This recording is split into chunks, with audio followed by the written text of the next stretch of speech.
Welcome to the Lifestyle MD podcast, the podcast dedicated to high-achieving women who are conquering their careers while striving for total wellness.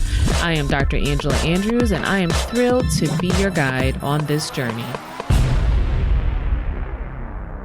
All right. Hey, this is Dr. Angela. Welcome to another episode of the Lifestyle MD. I have unusual or new guest today. He's not unusual per se, but I don't know, maybe he'd say he's unusual. Yeah, he's saying I invited one of my patients, Tom Stickero. He's been with me since the inception of my practice, and we'll get a little bit more into that. But the reason I invited him on today is because, first of all of our conversations are fantastic. We just have a really healthy, fun banter back and forth, just kind of learning from each other. In working with him, he has been able to make a lot of changes in his lifestyle using components of the lifestyle medicine approach. And I'm just really excited about everything that he's done. And I thought he'd be a great example and a great motivation for other patients to see how this actually plays out and that it is real, that you don't have to be Dr. Angela to make it work, right? That's very true.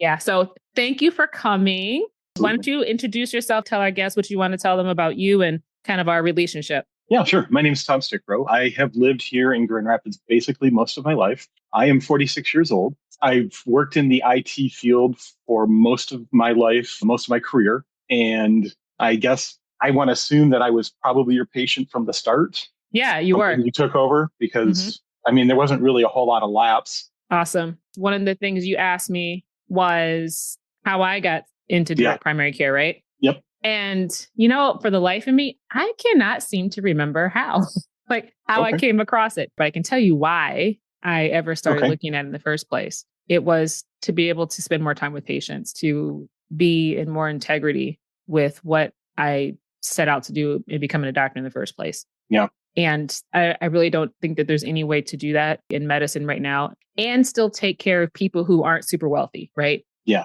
There's concierge medicine, right? But that's not for me. Yeah. That's not my audience. No offense to anyone who's a concierge doctor or who's in a concierge practice. You just have to know your lane. And this is my lane. And I really enjoy it. I think what it is people are really dependent and even addicted to their health insurance. And that's doing more harm than it is good. And even just my story, realizing what you have to do in order to be healthy, and that while there are some drugs that are probably good to take to help out, you don't really need to be put on a ton of drugs. It's just about making healthy choices and educating yourself, which my education process is always continual. And, we'll get into it, I'm sure, but there was a huge aha moment because, I don't have a problem with, saying it back in October, my A1C spiked high, and I went into type 2 diabetes. And I think if I remember correctly, at that time when we pulled my blood, my A1C was 9.2. Exactly. And let's go there. Definitely. This was, I think, a good focal point for where understanding the root cause of how you got there and then understanding how to fix it has been a part of your story. Yeah, absolutely. I don't know where you want me to start with that, but it was a huge red flag or an alert that went off in my head. I'm type 2 diabetic. Well, it's not a death sentence unless you don't do anything. But it's kind of scary. So it's very scary. Bringing it full circle. So insurance, the focus of insurance in the healthcare industry is heavily focused on diagnosing diseases and treating those diseases. There's not as much focus on, and very little focus on, reversing those diseases. A lot of guidelines talk about using lifestyle approaches to treat diseases up front. But when you are being pushed through a healthcare system where you have 15, 20-minute appointments, doctors are seeing 20, 25 patients a day, there's a heavy emphasis on here's a diagnosis, here's a treatment, here's a diagnosis, here's a treatment, and then rechecking your numbers. So what we've done and what I do in my practice is integrating these evidence-based lifestyle medicine approach to helping people. We put that lifestyle stuff up front, right? But you have to get people on board, and people have to recognize that there's a problem first. And what you're telling me is you really recognize that there was a problem, big time back in October, right? Yeah, absolutely. So tell me what that felt like when you got that number back and we talked about it. Where was your head at? What kind of space were you in? I'm always in a very realistic space. It was an alarm. It was hey, this is real. if you keep going the way you're going, only bad things are going to happen. So you have to make some investigating, some research, and make some real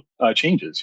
I will openly admit that ever since I was in my late teens, early 20s, I was a pop drinker, Mountain Dew and Coke and whatnot. But that was the generation that we grew up. Our parents gave us, soda for almost every meal. Mm-hmm. I know my parents did, and I know most of my friends got soda. So it was bad habits from the start. And you have to break those habits. Like after I had seen my A1C and realized, what that really meant, I have pretty much gone cold turkey on soda. I started doing the research, and the things that I found, like the average sugar consumption for a male who weighs 220 pounds should be somewhere between 30 and 40 grams of sugar a day. And where were you at?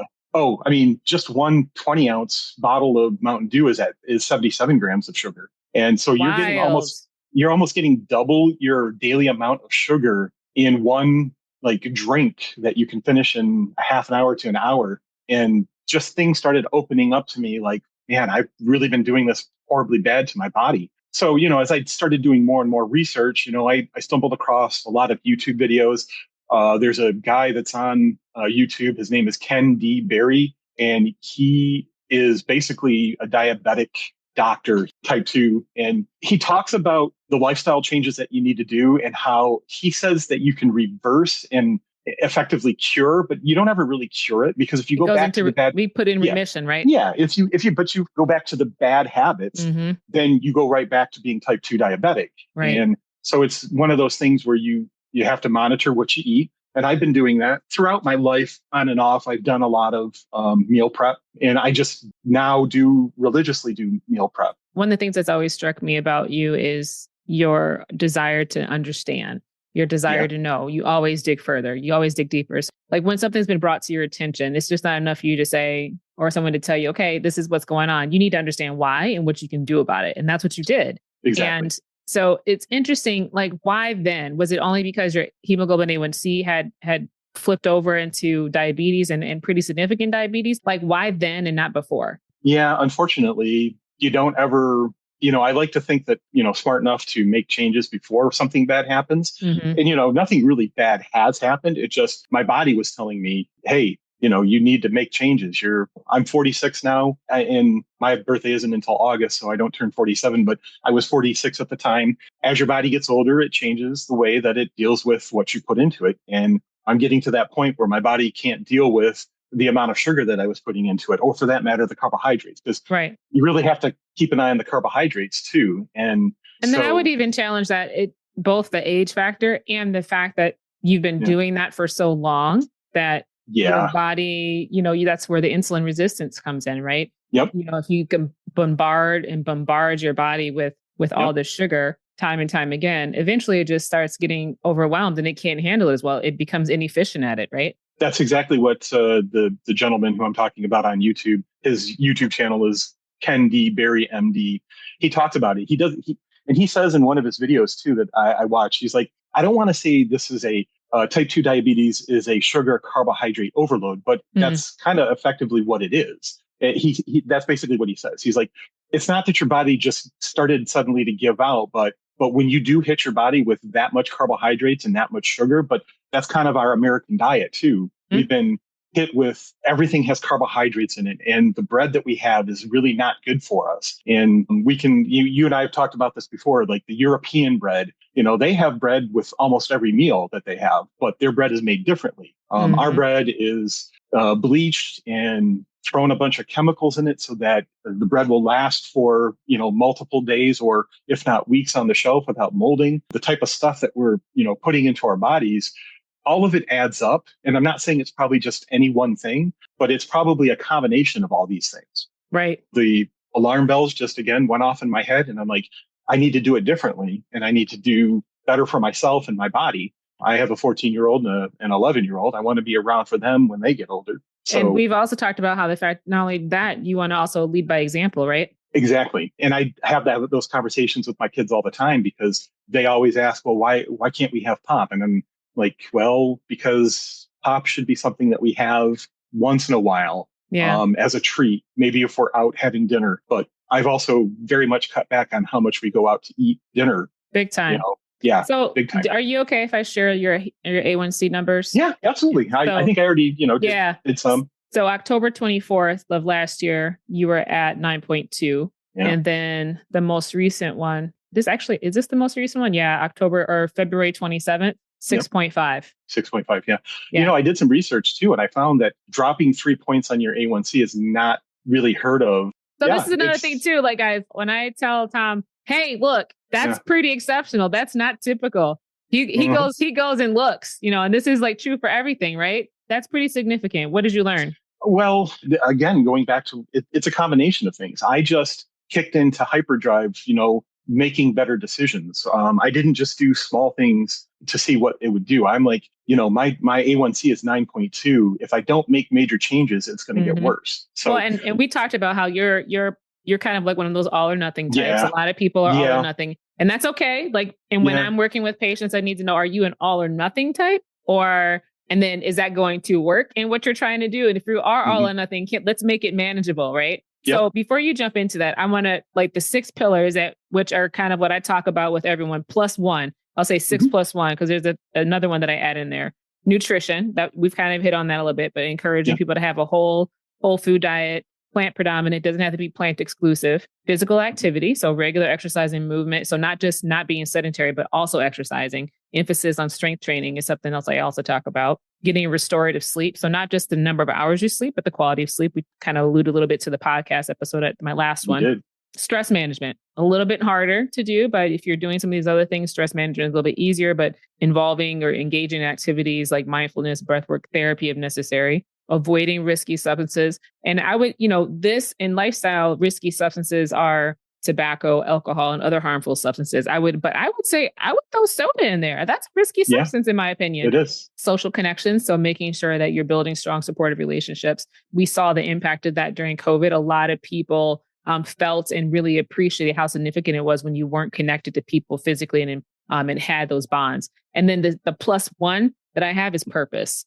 Everyone needs to have some purpose, and having purpose gives you the drive. And so what I've heard from you already is part of your purpose. A big part of your purpose is your children. Yes, absolutely. Yes, right. Well, and I want to make sure that my children have those tools. These are the tools that weren't given to me when I was younger. I was given all the bad habits, and I want to make sure my kids have the right tools and the good habits as they get older, because the fact of the matter is that they have 23 chromosomes of my genes in them, which means, the genetic issues that I'm dealing with that come from my family are getting passed on to them. And I don't want them to have to deal with, type 2 diabetes at 46 years old. Right. Now, if it's in their future to have diabetes, push it off until you're 60 or 70, whatever the case may be. Right. Better than having it at 46. Well, and I've used this analogy that genetics loads the gun, but lifestyle pulls the trigger. Yes, absolutely. And this is what you're trying to do, is avoid the trigger pull. Yeah, absolutely. It's very interesting because going back to doing all the research too, like I got information and advice from all kinds of different places. One of them being that my ex-wife is a former cardiothoracic ICU nurse. And she has told me over the last 6 months numerous times, Tom, you need to get an endocrinologist, and you need to, start getting on medication and metformin and other things that are going to help you control your diabetes. And I was like, well, before I do that, I want to see because I know my lifestyle habits are not good. I want to see what I can do by changing lifestyle habits first, because I don't want to go on a medication that then I have to come off because I no longer need it, because I've, reversed some of the bad things through lifestyle changes. So I want to try the lifestyle things first, because that's what you should strive to do in the first place anyway. That's what I should have been doing 10 years ago instead of now. But again, as smart as you might think I am, sometimes I'm really kind of dumb at things that I do, which... Well, I mean, we talked about that earlier. As much as like we all have our weaknesses, right? So I don't always do things perfect all the time. All the things that I know, I still make bad choices. It doesn't eliminate human nature. Right. So we're constantly in a battle of trying to counteract our habits and our nature. And it takes intention. And so like you finally have a reason to be intentional more intensely. So out of those 6+ pillars, as we call it, it sounds like you made the biggest change in the area of nutrition. Yeah. Would you agree? Yes, absolutely. That was definitely I will openly admit that there were a lot of times where I just didn't care. It was just like get some food on the run. I'm very conscious about nutritional needs. We've talked about this before too. The 3 meal a day thing was based on, people who farm the land. And I don't really buy into like the 3 meal a day thing. I've even, incorporated, I've done it in the past, but I do it more religiously now, but I incorporate like a full day fast, like a 24-hour fast, which really does. And like, I would encourage anybody to look into it, like research it before you start doing it, but, give it a try, because when I do a 24-hour fast, my glucose comes down massively, as long as I'm not following it up with, horrible meals. But the meals that I plan for after are really protein loaded and vegetable loaded and no carbohydrates. On the weekends that I don't have my children on the Sunday, on Saturday night, I'll stop eating at like 6 o'clock in the evening. And then I'll go all the way through until 6 o'clock on Sunday. And then most of the time, what I'll do is I'll get a steak, grill up a steak and have some broccoli, some type of vegetables, cauliflower, carrots, stuff that's just good carbohydrates, along with some good protein. Now, were you doing fasting before this major shift in your lifestyle, or was that something I had done fasting before. I just didn't take it nearly as seriously as I do now. I take it a little bit more seriously because I do need to, make that change and bring the A1C down. I don't know. I feel like before, when I would do it, it was really kind of a half-hearted effort. Sure. It was kind of a fast. I might have a snack here and there, but then it's not really a fast. But well, I would argue that maybe one of the things that contributed to your being more intentional was your continuous glucose monitoring during. Yep, I even have one on right now. Like, nice. Yeah, that's the other side too, and that's a very good point. Like you gave me 2 of the Dexcoms to start off with, but I'm for the last couple of months I've been using the Stilo, and when you can actually see where your glucose is at. I'll admit that when I first had the 2 Dexcoms, I did some testing to see what would cause my glucose to go up and what would cause it to go down. Then I would make mental note, but I have some notes in places where I'm like, okay, don't eat this. This food is not good. But it's funny because I've also found that certain foods during certain times of the day will have different effect on me than when I first wake up or in the afternoon. So we've talked about this before, but I also certainly believe that part of life is to live life and enjoy it. So absolutely, just going cold turkey on everything sugar and everything carbs it's not realistic. It's really not realistic. And if you tell someone they have to do that, some people will just laugh in their face and keep going another way.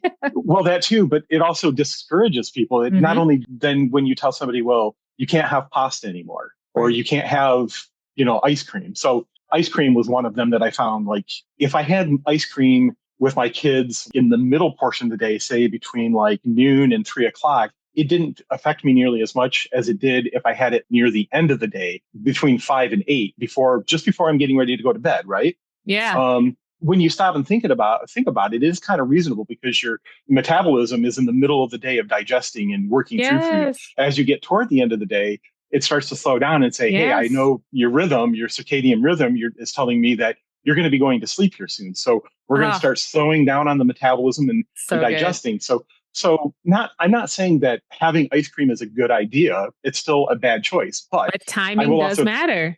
Timing matters. And not only that, again, we go back to the whole, I think life is worth living and having a little bit of fun sometimes, or, a little bit of goodness. A little bit of sugar isn't going to kill you. A little bit. I mean, you're spot on. And I often encourage people not to eat carb heavy foods before bedtime, right? And that is a real life data driven demonstration of what can happen later in the evening. You should be leaning more into your protein and healthy fats, right? Because you're winding down. Like your greatest energy expenditure for someone working days or whose circadian rhythm is such is going to be morning to midday. So your heaviest meal should not be dinner. Yeah, exactly. I don't know how else to say that, but yes. I mean, that's it, right? Yeah. And that's what I've been doing over the last couple of months. I'm finding that I'm eating things that are lighter, but more protein than carbohydrates, chicken, steak, whatever else. I try to keep good, lean proteins. And you're still getting your fiber in, right? Yes. Well, I'm getting my fiber in vegetables during the day too. So whether it be even the vegetables, what do the kids say? The vegetables hit differently throughout the day or at night, right? That's what the kids say. It hits differently because the difference between eating vegetable carbohydrates and bread is that they help slow down your digestion and you get a longer boost of energy from that type instead of bread or just empty carbohydrates, because there's a lot of empty carbohydrates that are So what did you see on your glucose monitor? How did you draw that conclusion? Tell me how you got to that. For eating the ice cream and the vegetables. The vegetables.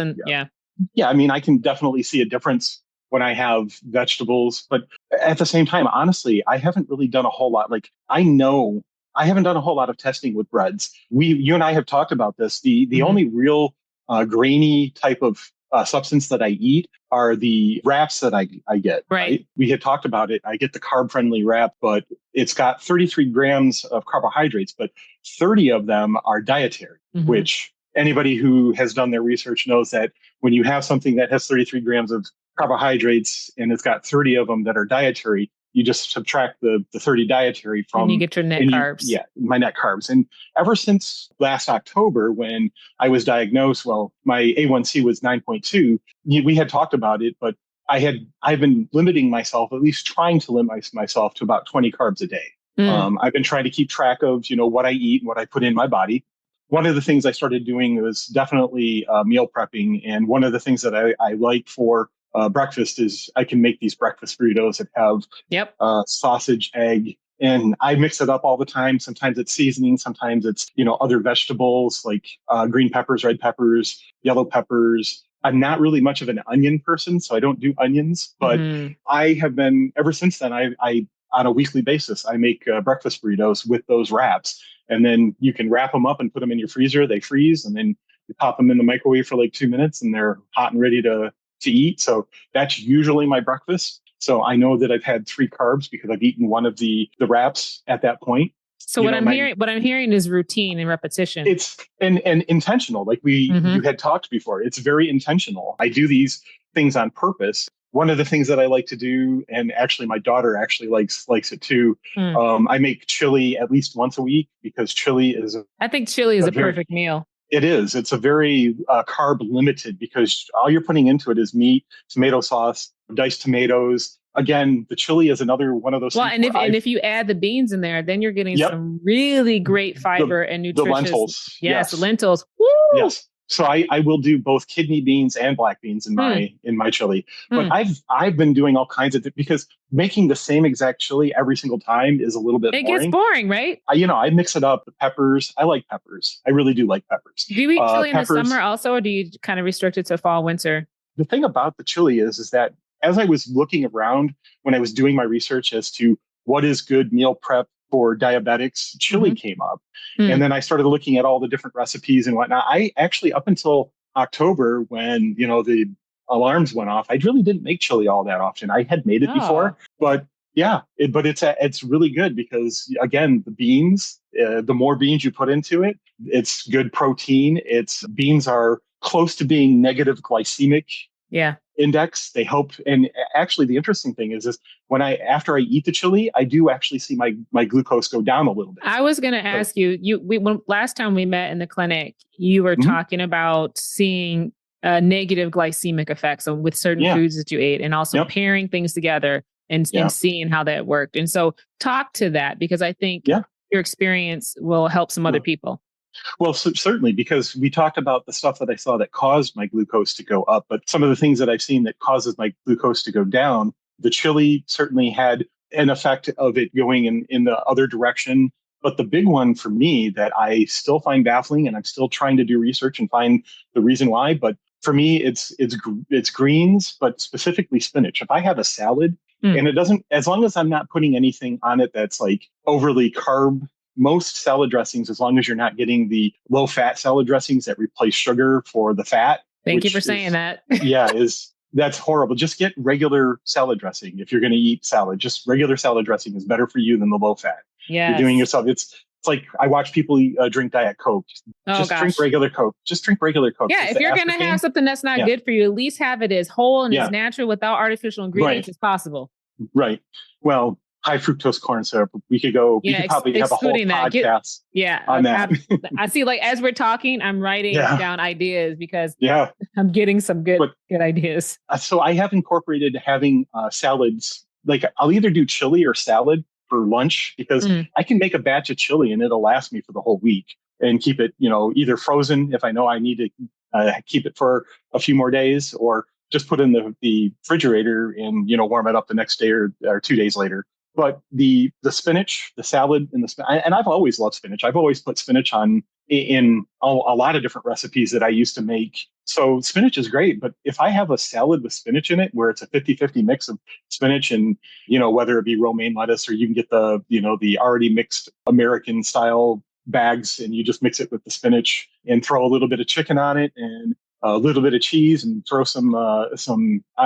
I like all kinds of different dressings. I don't know if there's a dressing that's off the table for me, but you talked about the things that have helped the things that you notice that raise your blood sugar, things that you notice that bring your blood sugar down. I think we talked about needing to do more in the physical activity area, right? So I think that was the next domain that you were going to start focusing on, right?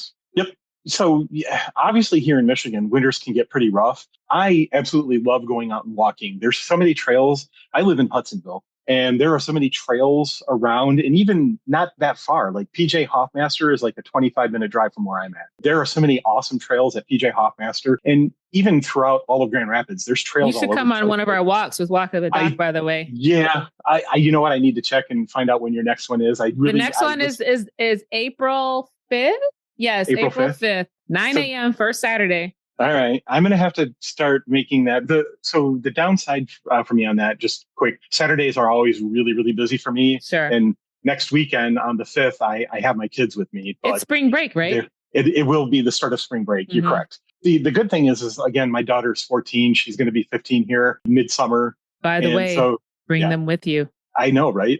Because that's actually a really good idea because, again, going into the whole teaching your kids the good habits, that's one of them. They learn the best by watching what you do. We can say all kinds of great things, but if we are doing something completely contrary to what we say, they are 100%. Going to take more from what they see. So that was, I've had this conversation with so many patients, all the time. It's a reoccurring thing. So working on more physical activity. So that's an area of improvement for you.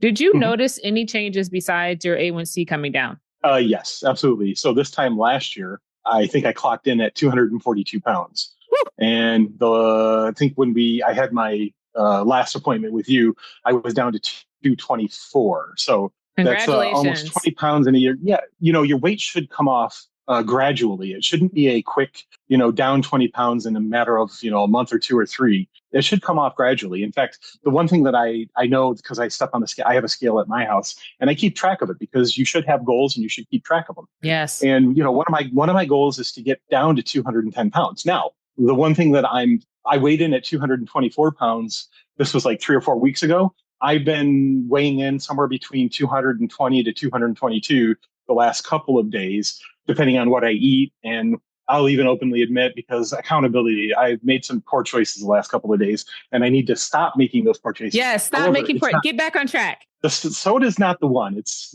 having my kids here and them going, well, summer's coming and it's getting warmer. Let's have ice cream. And it's like, okay, so I may have had a bowl or two of ice cream in the last week and a half. And again, life is worth living. And I think as long as it's once in a while and it's not always, it's okay. So I'm gonna do a little coaching right here while we're talking about that, right? Yeah, so absolutely. if we were in an appointment, that's what we would do.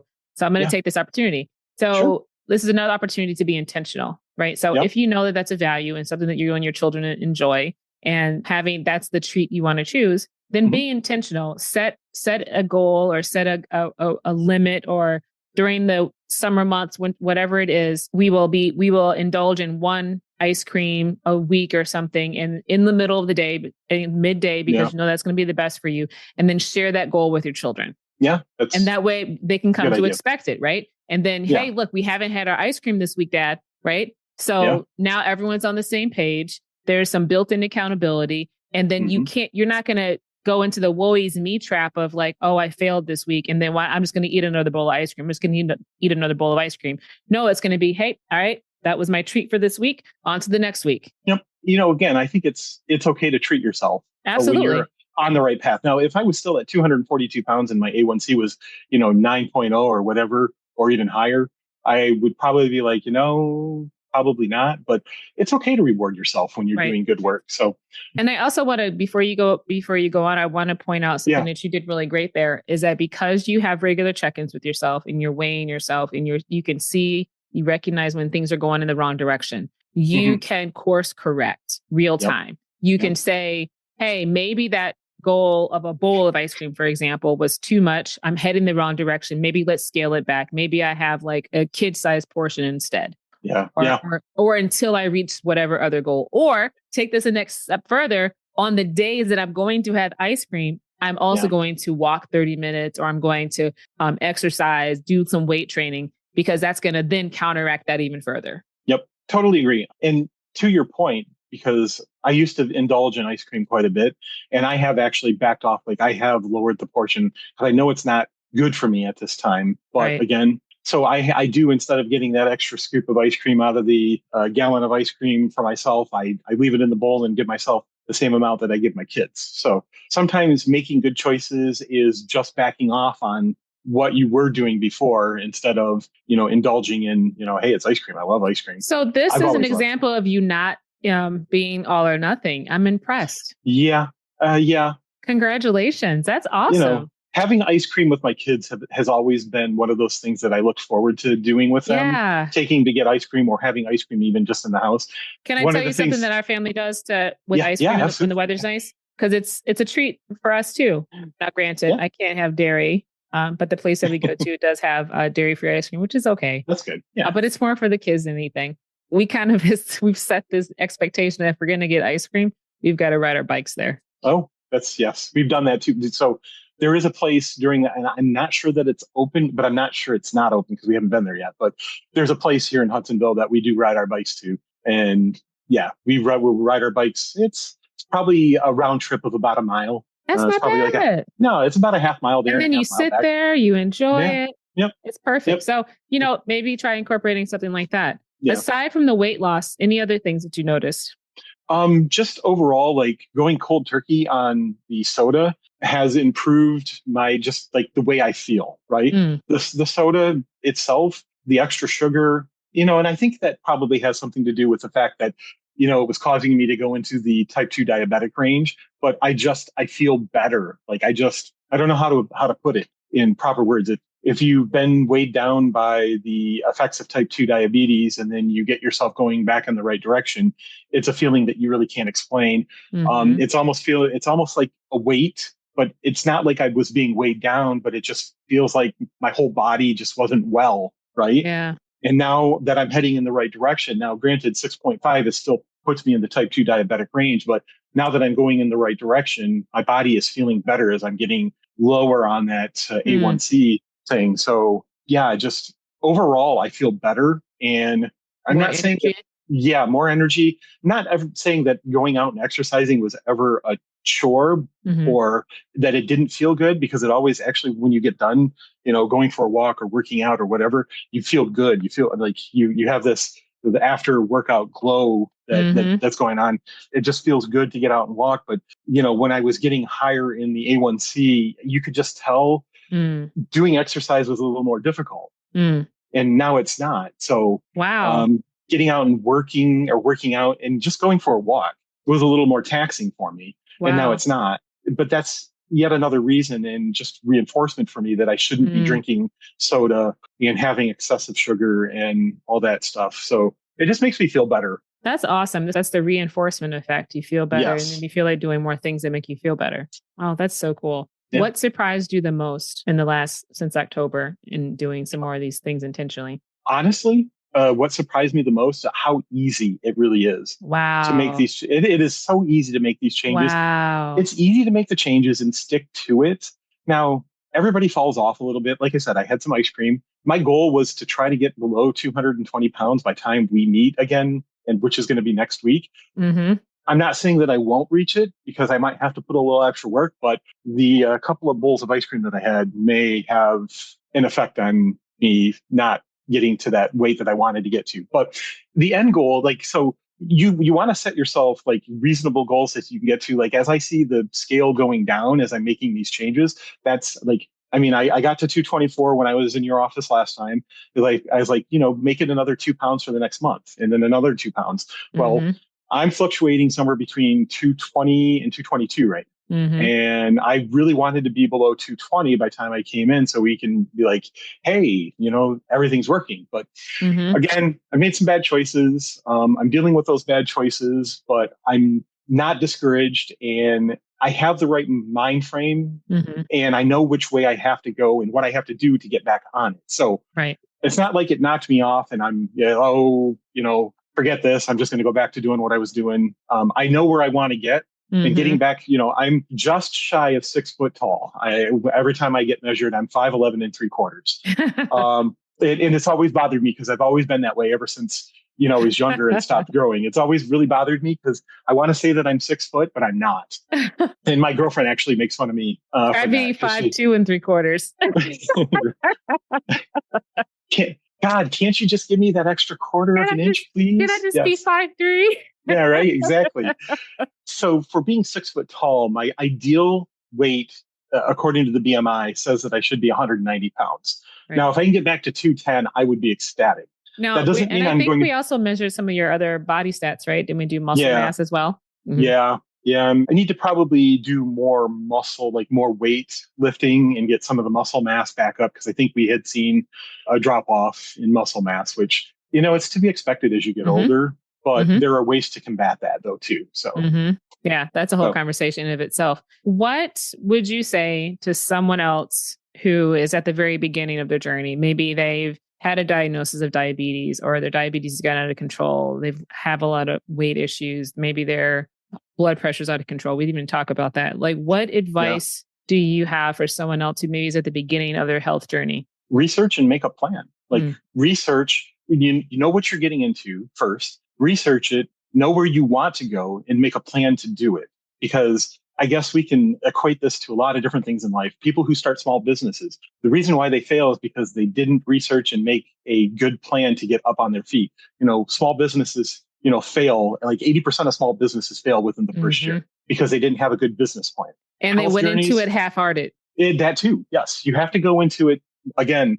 You have to have that all mentality. Well, to a certain extent, you have to. You don't have to be all or nothing, but you have to be willing to pursue but you have to take some dings. Absolutely. It's not easy. You have to be committed to it. But if you have a plan and you can see, like for me personally, seeing the progress is what keeps me motivated. Like seeing the scale go down on a regular basis, is what keeps me motivated. Also, we were talking about how good it feels to not be drinking the sodas and, be headed in the right direction. I just feel, I don't know how to explain it. I want to say a little more alive than what I was when I was, it's just, I feel better. How about that? If there's no other better way to explain it, I feel better. I'll take it. Yeah. And it's like, I guess I don't know how to equate it, but when you're doing the right things and you're feeling better and you're watching your goals, you hit your goals and watching the weight come off, it's just good motivation. And, part of it again is having that plan in place and knowing where you want to go. So would you say one small step that someone could take today is to set a goal or make a plan, or would you say something else? A small step to get going in that right direction. Mm-hmm. Everybody's situation is different, but really the things that I've been doing are really not that difficult. Like I said, it's amazingly easy to do the right things. And honestly, to tell you the truth, I eat most of my meals at home, and, meal planning and meal prepping is a big part of it. I actually kind of like it because I just set aside, some time during the day to, prep the chili, to prep the breakfast burritos that I make. My evening meals typically tend to consist of like chicken and a vegetable of some sort, or a steak or a salad. It just depends on what I'm feeling for the day. But I always have something in my house that I can make so that I don't feel like I have to do something different. That's the other thing that I would tell people to do too, is plan for meals. Because if you don't have anything and you're just like, well, I'm just going to go get something, fast food, or be prepared to have the meal that you need to have in order to be going in that direction for those goals.